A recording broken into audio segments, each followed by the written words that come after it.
Dhe e di që thot një internim.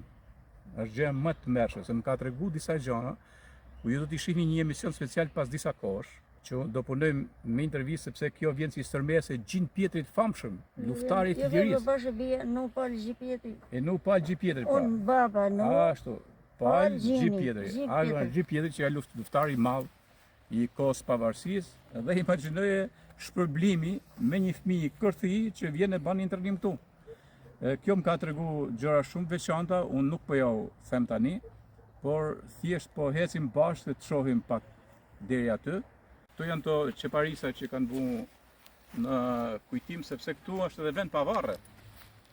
Nuk kanë varre, edhe këtu kanë vdek shumë fëmijë. Dhe kjo është gjëja më e tmerrshme që ka ndodhur në ndonjë vend e përsërisë të Evropës lindjes. Një muze i cili të rrëfej gjithë tragjedinë që ka ndodhur për vitet tëra. Ky muze mund t'i vesh çdo lloj emri, po dhe muzeu i fëmijëve të internuar. Unë nuk e di se çfarë bën shteti shqiptar. Dhe e them këtë edhe në emër të Nana Frangës, pra ende pa mush një vjeç, edhe një detaj. Nana Franga më thaj një detaj. Një detaj që t'ja u themi njerëzve. Ai varrimi që është bërë park i vol. Të një fëmije. Lizës det Margabips. Lizës det Margabips, që është pushkatu edhe i shoqe, apo?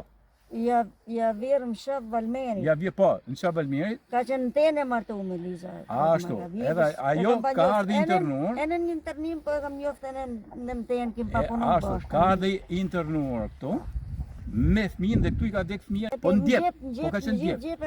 Dhe është fut në varë me gjithë djep. Më thoni, në çfarë veni të botës mund të ketë ndodhë një gjëm e tillë ku në vend të arkivorit përdoret djepi para arkivorit. Këto biseda unë të falenderoj. Është sa? E di, unë të falenderoj për gjithë bisedën që kemi bërë bashkë sot tu, dhe do të jetë një mesazh shumë i fuqishëm për trit, për gjithë shqiptarët që janë gjithandej. Falenderoj.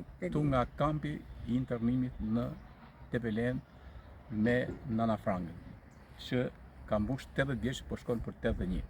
Dhe ka ardhur për të rrëfyer vujtjet e para 70 e sa viteve.